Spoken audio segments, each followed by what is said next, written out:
Hi, Charlie. Hi, Amanda. Hi, Mom. Hi, sweetie. So, just gonna ask you a few questions about being with Charlie. How did I react when you told me, or I mean, did you ever tell me, really? I don't remember that we formally told you that Charlie had autism, but I think you kind of grew up around it. Charlie was just he's a child of the family. He's your little brother, and I think we really tried as much as we could to just do things as a family. And I don't know if you remember this, but we'd go to Star Ridge Village all together. We would always include Charlie in everything we did. And I think that, as a 5-year-old, you probably thought, oh, my little brother sometimes cries a lot. And sometimes he can be a little obsessed with certain things and with lining up things. And, he has certain games that he wants to play over and over again. And I'm Like sure spinning. Spinning. Always the spinning. Always the spinning, exactly.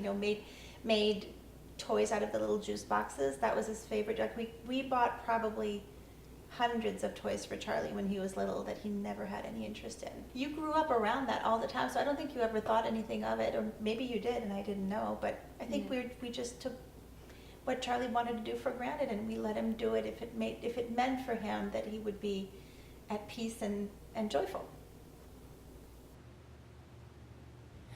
I had kind of a hard time telling people that I even had a brother, mostly because I didn't really want to get into that discussion about what autism is.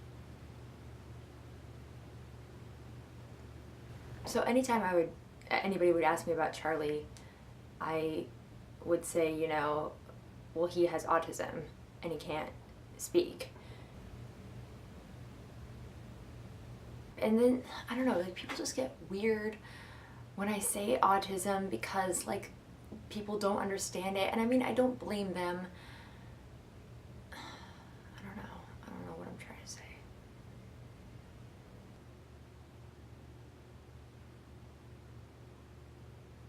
When I didn't talk about him, I felt like I was a bad sister for it.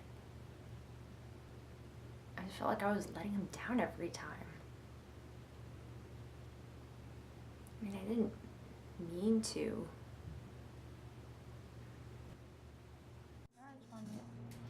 Today is Monday.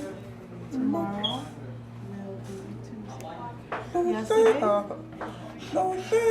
Yesterday was Sunday. Today is Monday. Monday. Tomorrow Tomorrow. will Well, be wait. Tuesday. Tuesday.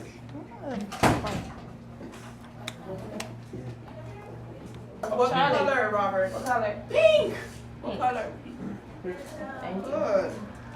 What is your mission statement? Autism doesn't stop our students to be whatever they want to be. So we want them to experience everything that their neurotypical siblings will have.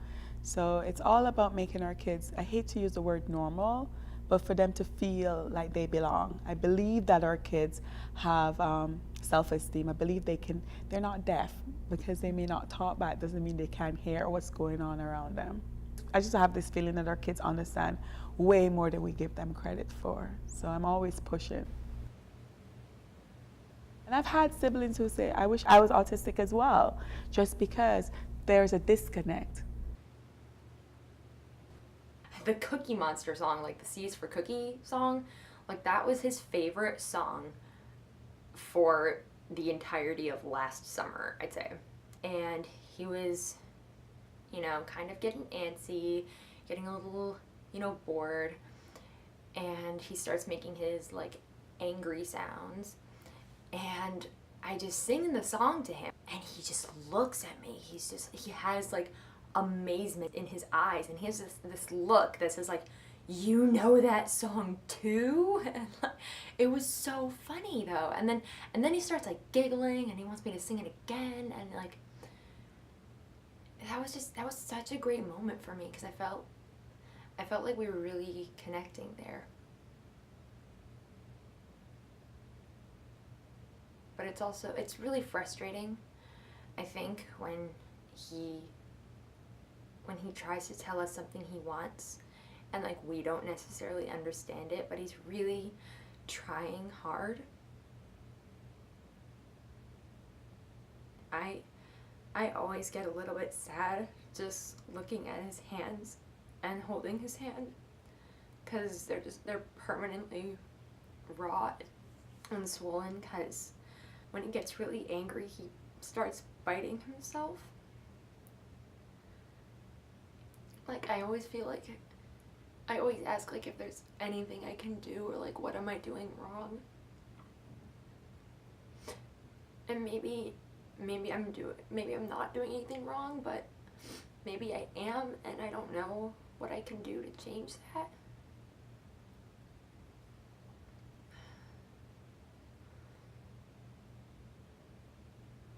When I went to visit his school, we were all coming from recess and going back into his classroom.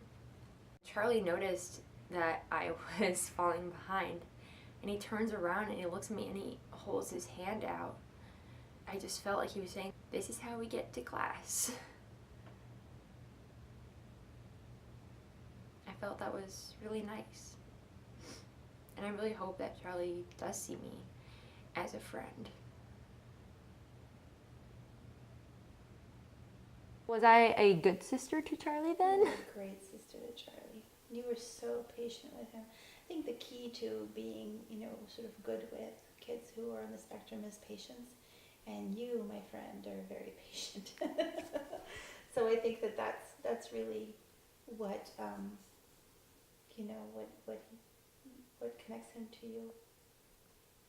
Why he trusts you. I don't think I was naturally patient. I think I learned patience because of Charlie. That's interesting.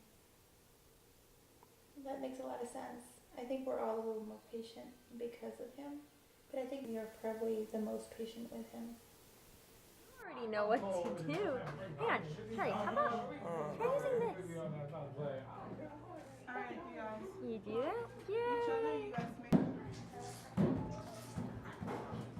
Hey, Charlie. I love you. I